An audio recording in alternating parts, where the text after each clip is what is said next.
quelles sont les mesures spécifiques mises en place par la mission multinationale pour garantir la sécurité des civils, en particulier dans les zones les plus touchées par la violence des gangs en Haïti?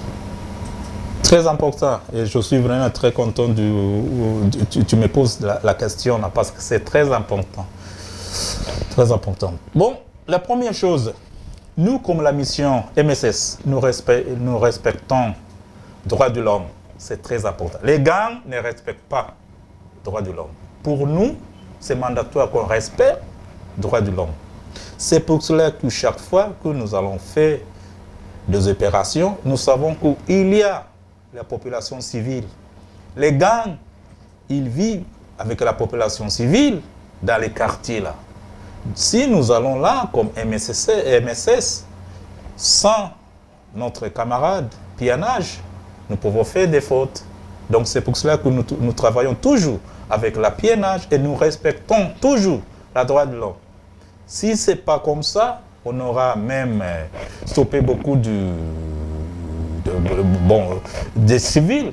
Mais grâce à ça, la coopération avec la pianage, nous faisons beaucoup de travail avec eux à cause du respect des droits de l'homme. On ne peut pas se dépêcher. C'est pour cela que nous faisons la planification ensemble, nous faisons des opérations ensemble. Ils connaissent bien le terrain. Nous ne connaissons pas, je ne peux pas quand même dire que nous connaissons les terrains très bien, mais pour la piénage, ils sont là pour nous guider. C'est leur qui dirige des opérations. Donc c'est pour cela que je dis, un succès à la piénage, c'est notre succès. Nous partageons les mêmes choses. Ok. Maintenant, est-ce que les Kenyans ou bien les Kenyans utilisent des drones lors des opérations de terrain? Si oui, quels sont les résultats obtenus? Les drones, tu sais, ils ont des drones. C'est la technologie. Oui, les bandits, ils ont des drones. Mais comment se fait-il que la mission comme MSS ne peut pas avoir des drones? Nous avons des drones. Maintenant, quels sont les résultats? Nous avons des drones. Nous avons beaucoup de drones. Nous utilisons beaucoup de drones pour la surveillance. Ce n'est pas pour les bombardements, bombarder les gangs, non.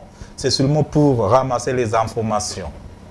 C'est très important. Comme par exemple, la semaine passée, nous étions à Taraz. On a vu sur les drones les bandits qui couraient.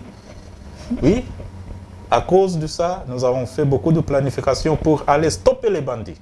Donc, nous utilisons toujours les drones parce que c'est très important comme un équipement ici dans la mission. Et les drones nous aident beaucoup.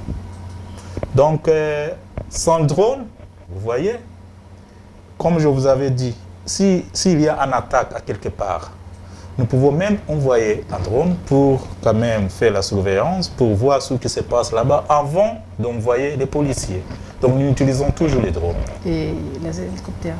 Les hélicoptères? Oh là là! Beaucoup de personnes me posent des questions. Où sont les hélicoptères? Vous souvenez? La semaine passée, il y avait l'arrivée du guatémaltique et El Salvadorien, n'est-ce pas? Pour les El Salvadoriens, c'est eux qui vont nous amener les hélicoptères. Okay. Mais les hélicoptères, ce n'est pas pour le combat. C'est pour l'instation ou bien l'évacuation. Évacuer ceux qui sont blessés. Mais quand même, nous aurons des hélicoptères sur le terrain. Et c'est très important. Je sais que les Haïtiens aimeraient savoir si on va utiliser les hélicoptères pour bombarder les gangs. Mais comme je vous avais expliqué, c'est un peu compliqué ici parce que les gangs vivent dans les quartiers avec la population. Donc si on va... C'est pas comme les guerres civiles on peut faire ça. C'est un peu compliqué. C'est pour ça que nous ne pouvons pas maintenant utiliser les hélicoptères pour bombarder les gangs. OK.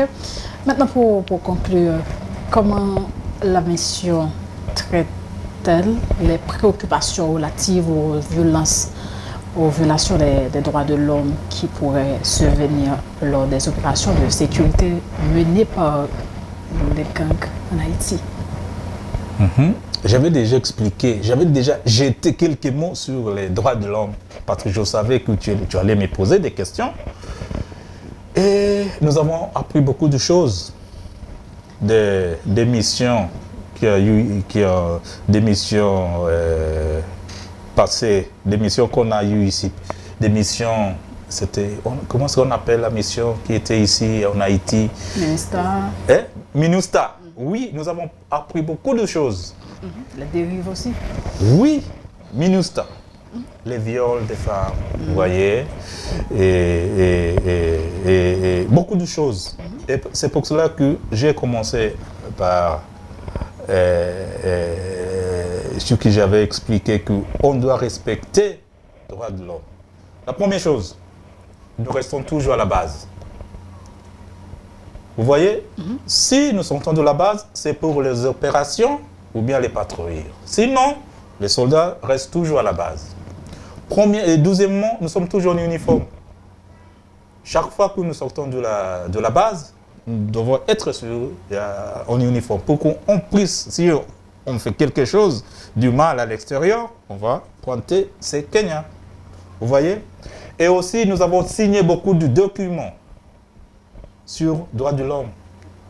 Oui, donc, nous devons respecter les droits de l'homme. Sinon, jusqu'aujourd'hui, depuis notre arrivée, personne n'est touché par, il a violé les droits de l'homme, il a, je ne sais pas fait quoi. Personne, comme policier kenyan. Donc, qu'est-ce que ça veut dire? Ça va avec nous. Nous travaillons toujours avec la population haïtienne et ils sont contents. Est-ce que vous avez un message pour la population haïtienne? La population haïtienne, nous sommes vraiment très fiers de vous. Vous vous souvenez? C'est à cause de l'indépendance d'Haïti que chez nous, au Kenya, nous avons gagné l'indépendance. Parce que Haïti était le premier pays africain, oui, d'avoir gagné leur indépendance. Donc, pour la population haïtienne, nous nous sentons comme des Haïtiens. Nous, les Kenyans, nous nous sentons comme des Haïtiens parce que vous êtes nos frères, nos sœurs. Et c'est pour cela que nous allons lutter contre les gangs jusqu'à ce que nous allons éliminer les gangs. Donc, c'est ça. Nous sommes maintenant dans la période des opérations décisives. Ça prendrait du temps. Il faut de patience. Ça prendrait du temps. Pour qu'on puisse gagner, il faut de patience. Ce que j'aimerais quand même demander à la population haïtienne, continuer à collaborer avec MSS. Un exemple.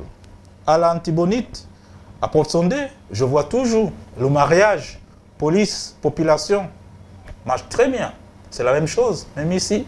Avec la collaboration avec la population, ça va nous faire réussir contre les gangs.